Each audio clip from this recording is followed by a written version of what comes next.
सरकार के खिलाफ आरोप लगाना एक वर्ग की आदत है। দেখুন, অভিযোগ সরকারের বিরুদ্ধে করা একপক্ষ মানুষের কাজ। এই কাজ সেই স্বাধীনতার আগের থেকে শুরু হয়েছে, এখনও চলে আসছে। কিছু মানুষ ক্যারেক্টারই থাকে নেগেটিভ রোল প্লে করা, সেটা থাকবেই।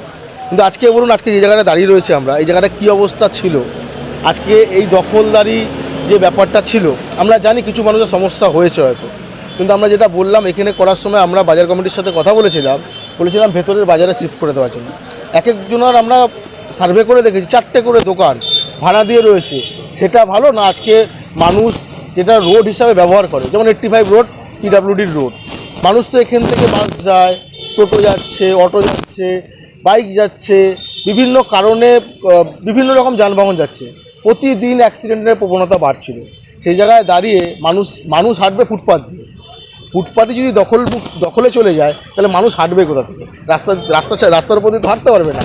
তা সহযোগিতা করার জন্য মাননীয় মুখ্যমন্ত্রী যেরকমভাবে বলেছিলেন, হালিশহরের মানুষ পুরো সাড়া দিয়েছে। 1% মানুষ হয়তো এটা নিয়ে নেগেটিভ রোল প্লে করার চেষ্টা করছে।